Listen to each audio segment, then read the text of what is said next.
la doctora Romy de Escobar, que es Avances Terapéuticos en Migraña.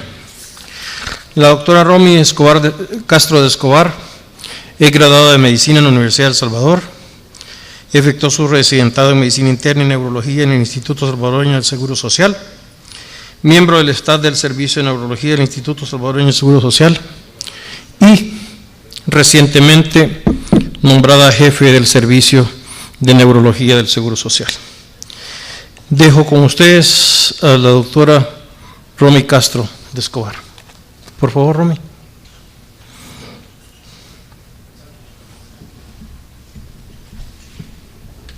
A todos y bienvenidos a El Salvador para los extranjeros. Voy a hablar esta tarde acerca de lo que son los avances en el tratamiento de la migraña.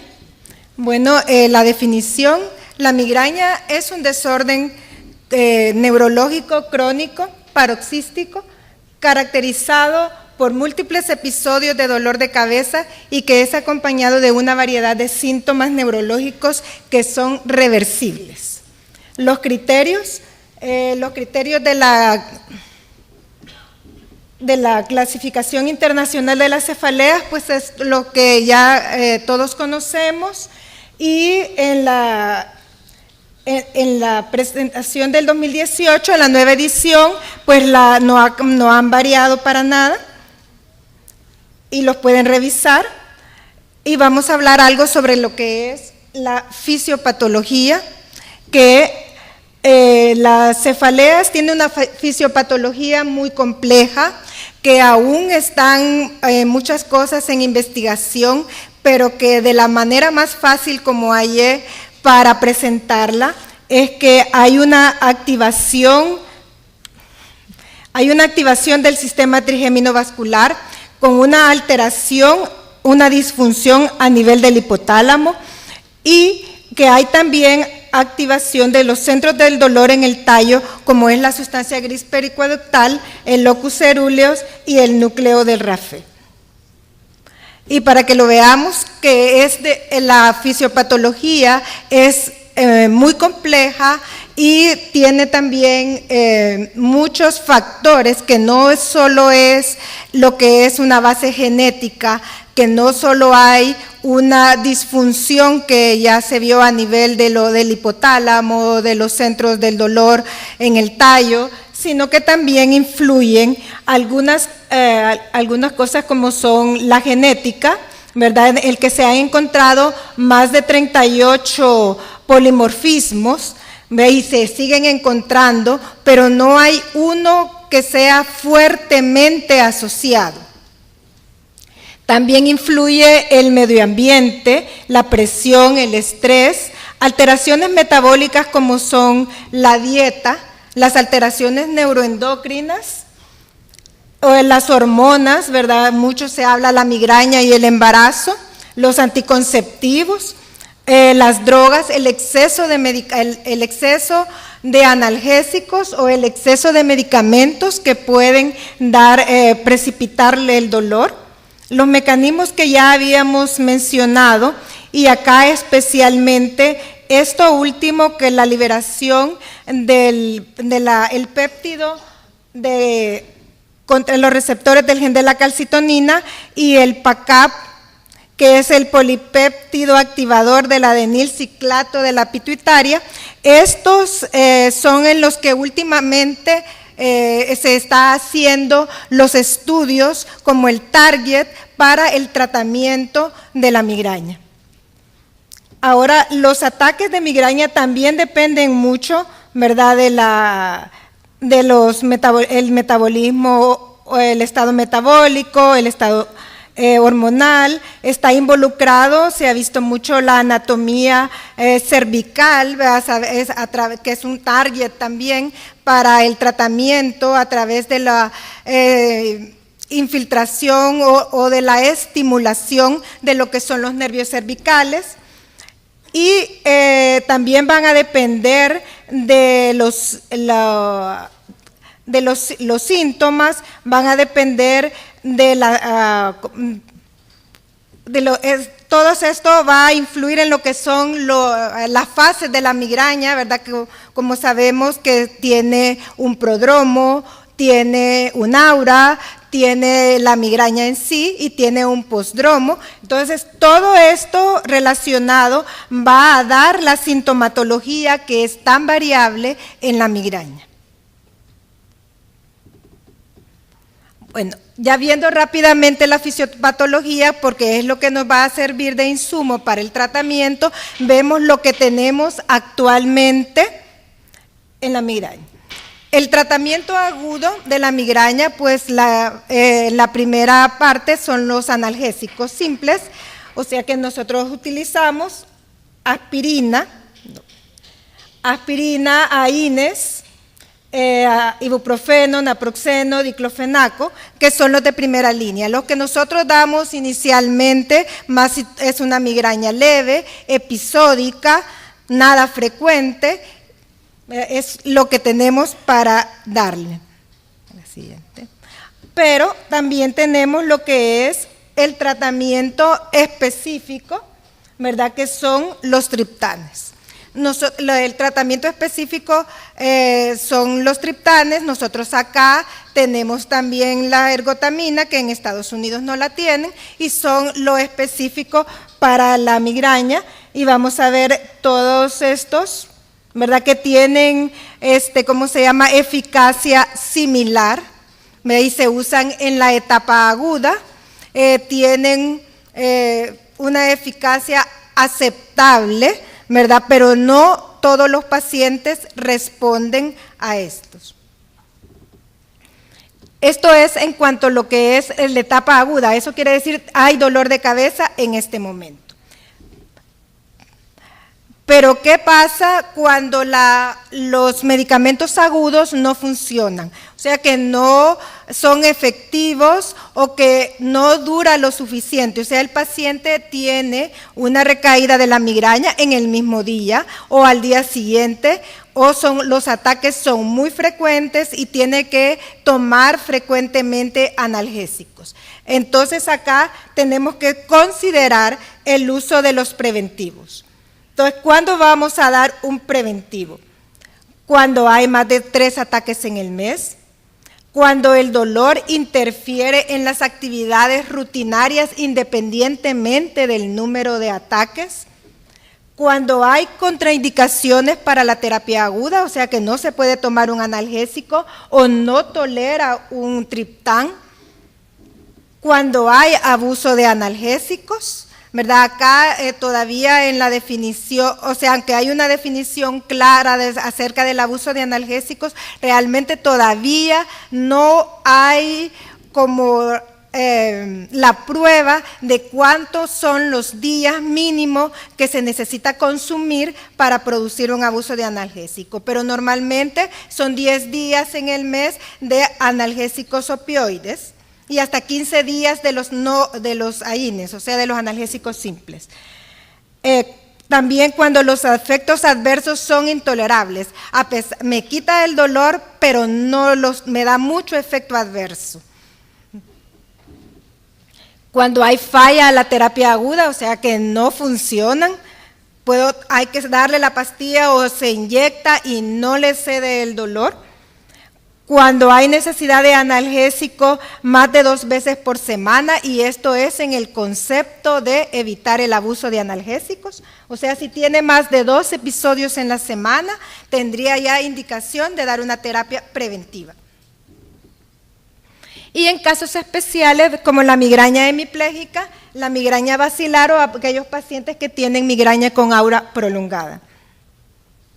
Entonces, la terapia preventiva en la migraña, ¿verdad? Esto es lo que usamos desde hace muchos años, ¿verdad? Los beta bloqueadores, ¿verdad? Atenolol, propranolol, metoprolol, ¿verdad? Que son los que tienen más evidencia, los antidepresivos, tricíclicos, los tricíclicos, también venlafaxina, ¿verdad? Se puede dar un IRS, los calcio antagonistas y los anticonvulsivantes, verapamilo, flunaricina, gabapentina, que no tienen mucha evidencia, topiramato y valproico, que son los que mejor evidencia tienen como preventivos para la migraña.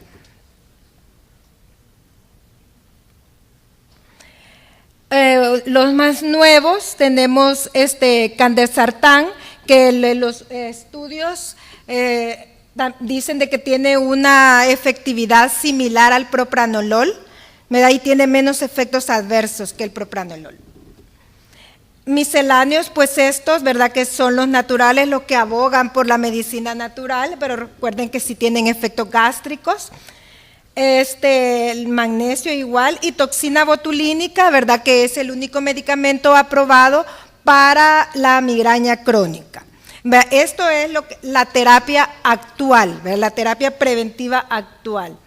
Entonces, ¿qué tenemos con esta terapia? ¿Cuáles son los problemas o las limitaciones que tenemos con las terapias actuales?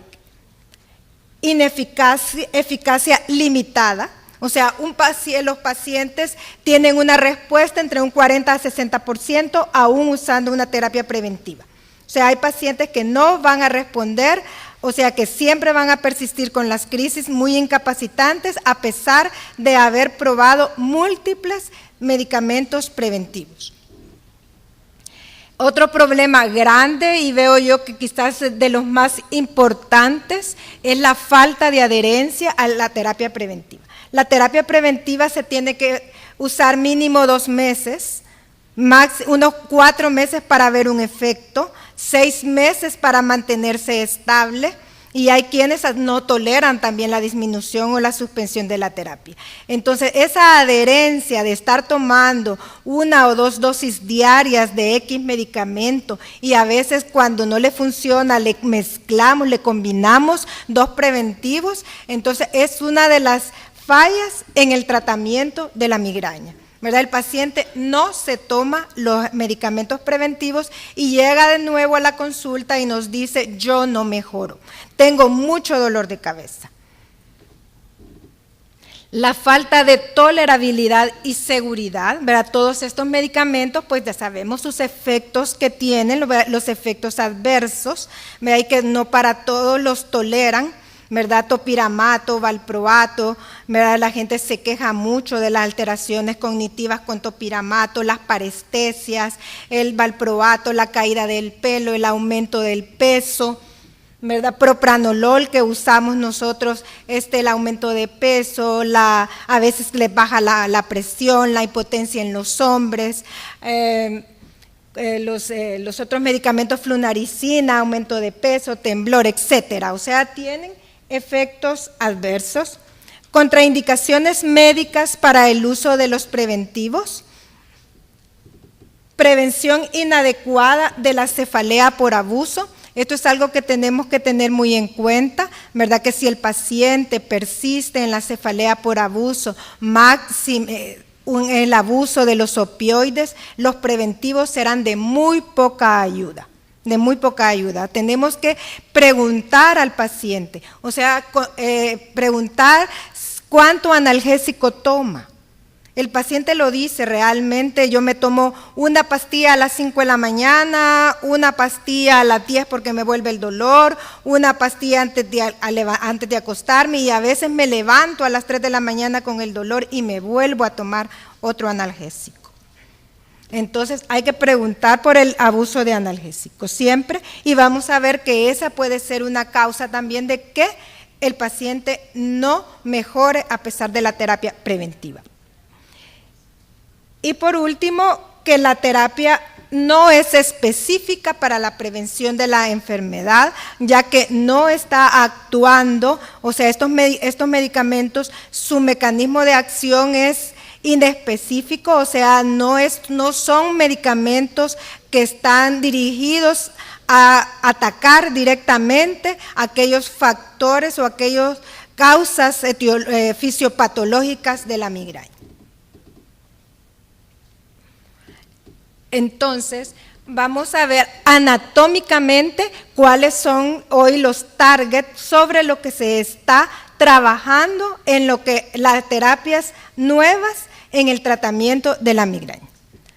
Entonces, primero tenemos la corteza, ¿verdad?, en la que hay, como la vimos en la fisiopatología, ¿verdad?, que hay una conectividad alterada a nivel de la corteza, a nivel del tallo, del hipotálamo, o sea, hay una disfunción generalizada, ¿verdad?, y donde también en la corteza se produce la migraña, con el aura de la migraña, ¿verdad?, a nivel de la corteza occipital, ¿verdad?, los síntomas cognitivos, ese somnolencia o ese embotamiento mental que puede describir el paciente en el prodromo o en el postdromo. Entonces, en ese se están buscando, ¿verdad?, la neuromodulación, o sea, la estimulación neural a través de electrodos para ver si se puede mejorar la migraña, algunos síntomas de la migraña.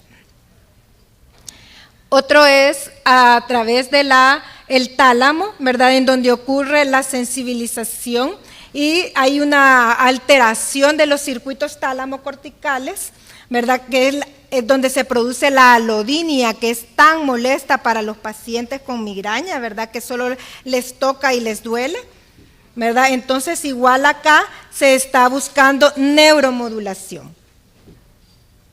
En el hipotálamo, ¿verdad?, a través de los péptidos, ¿verdad?, los péptidos y moduladores, o sea, se está buscando sustancias que actúen a través de los péptidos que libera el hipotálamo. Los nervios cervicales superiores, ¿verdad?, C1, C2, C3, ¿verdad?, a través de las intervenciones quirúrgicas de estos nervios, del nervio occipital mayor, menor, ¿verdad?, a través de estos se está buscando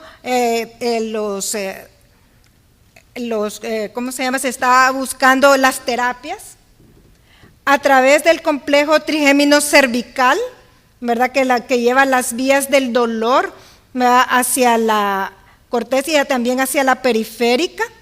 Se está buscando medicamentos, y sobre que es el que vamos a hablar, sobre la liberación del gen de la proteína de péptido contra los receptores de la calcitonina, contra el gen de la calcitonina, que es lo nuevo y es en lo que está basada la terapia actual, y que ya tenemos comercializar estos medicamentos.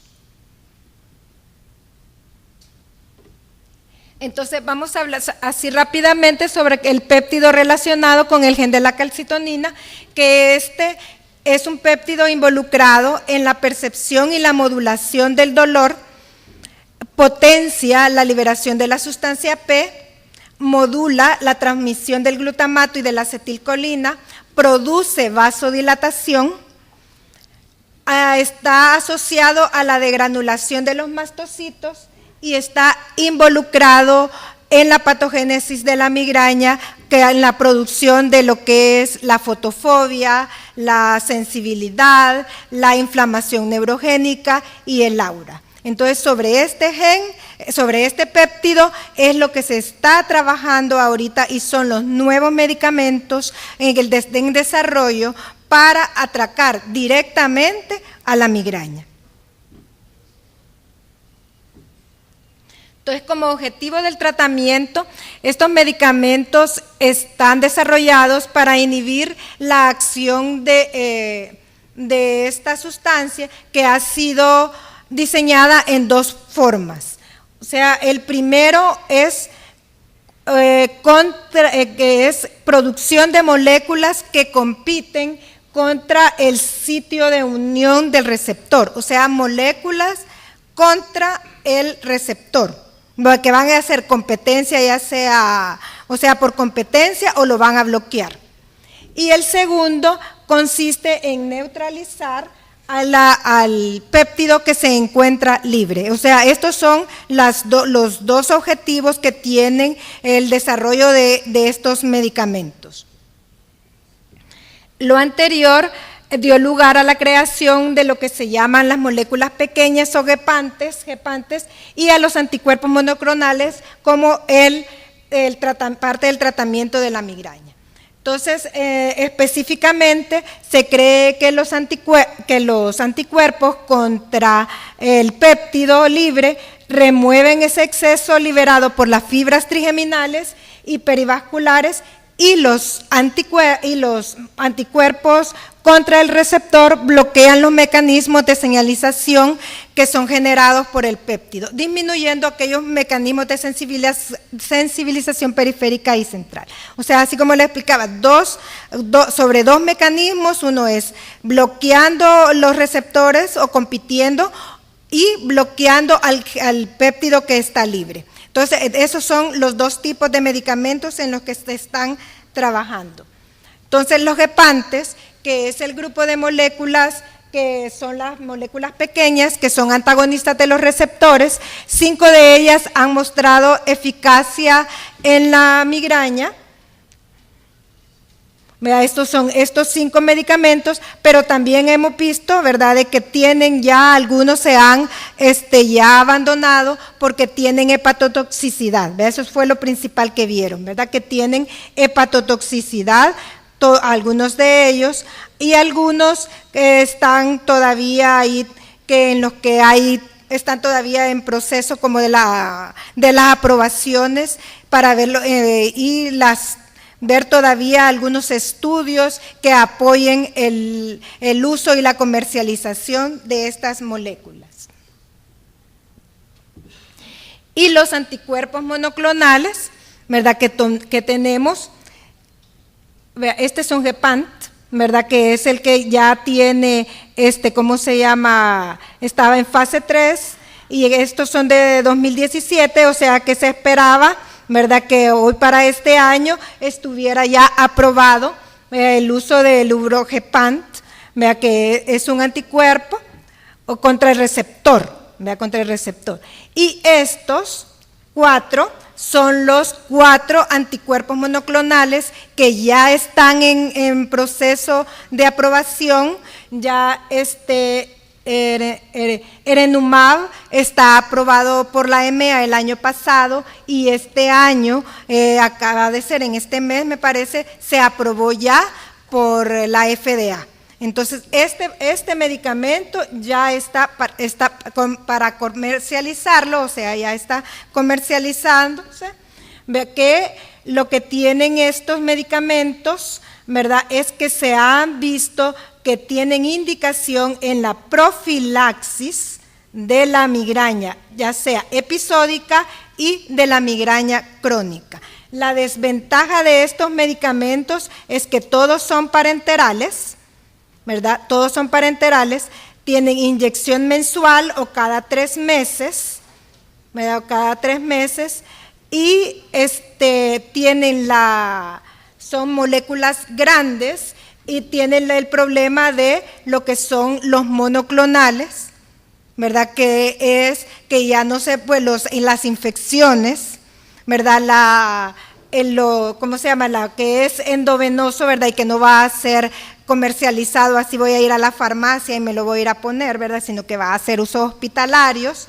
Además de que tienen muchos efectos sistémicos que, como son monoclonales de larga vida, de meses, ¿verdad?, por eso se pone cada mes, cada 3 meses, ¿verdad?, entonces no se pueden, los efectos que producen no se pueden detener. Una vez produjo un efecto adverso, pues lo va a mantener durante el tiempo que este medicamento esté en sangre. Entonces, los estudios de estos medicamentos han demostrado que disminuyen el número de días de dolor de cabeza al mes, ¿verdad? Las pruebas normalmente han sido el número de días, el consumo de analgésicos y la calidad de vida que proporciona. Entonces, estos 4 medicamentos han demostrado eso, han demostrado disminución en el número de días entre 5 y 8 días al mes, que para un paciente que tiene migraña crónica, que tiene más de 15 días en el mes, disminuir 5 o 10 días en el mes es un éxito para su tratamiento. Entonces han disminuido eso, han disminuido el consumo de analgésicos y han mejorado la calidad de vida evidenciada por los test que se les han proporcionado a estos pacientes. Entonces, con esos estudios es que se han aprobado, ya los últimos 3 están aprobados, o sea, ya están aprobados. En enero creo que se aprobó uno de estos, me parece que ya están aprobados en Europa y están pendientes de aprobación en Estados Unidos, por lo tanto en unos años lo tendremos nosotros también ya acá, estos medicamentos.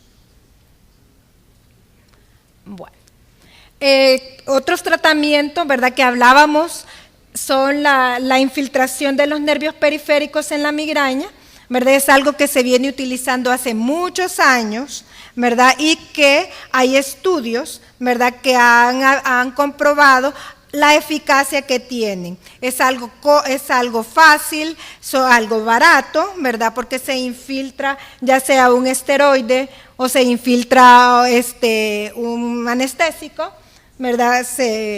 El bloqueo del nervio occipital mayor en este metaanálisis mostró la reducción de días de la cefalea y el consumo de analgésicos. También hay otros nervios que se han intervenido como el supraorbital, supratroqueal, el occipital mayor y menor, el auriculotemporal y el ganglio efenopalatino.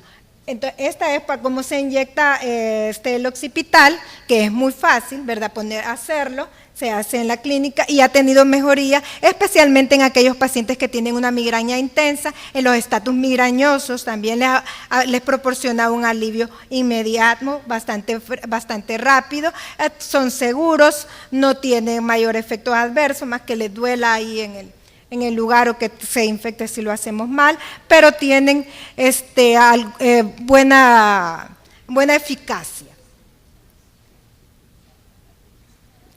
Y lo que son las terapias invasivas, ¿verdad?, que la estimulación del nervio occipital, ya aquí ya son terapias invasivas, es un estimulador dentro del cráneo, la estimulación de los ganglios efenopalatinos, ¿verdad? Este tratamiento, ¿verdad?, la estimulación magnética transcranial, que no es invasiva, que también tiene aprobación de FDA en el tratamiento de la migraña. La estimulación transcutánea vagal, ¿verdad?, que está más o menos, no se ha hallado mayor cosa. Estimulación transcutánea supraorbital. El problema de esto es que todavía no se ha encontrado los pulsos que son adecuados, o sea, los estudios varían en frecuencia de pulsos, en la cantidad, en la frecuencia, en el tiempo que se va a utilizar. ¿Verdad? Estos son los neuromoduladores, la estimulación magnética transcranial en 2014 para el tratamiento agudo y prevención de la migraña, el estimulador de nervio vago no invasivo en enero de este año fue aprobado, y la estimulación del nervio occipital, que ha mostrado una eficacia en el manejo crónico, pero son tratamientos invasivos, ¿verdad?, para la migraña. Entonces, estos son lo que les traía para en esta tarde, para los nuevos avances de la migraña. Y les agradezco y los invito, ¿verdad?, a que visiten nuestro país, aún a nosotros como locales, ¿verdad? Yo pensaba que cuando lo vi que era un lugar diferente, pero es el malecón, ¿verdad? En La Libertad.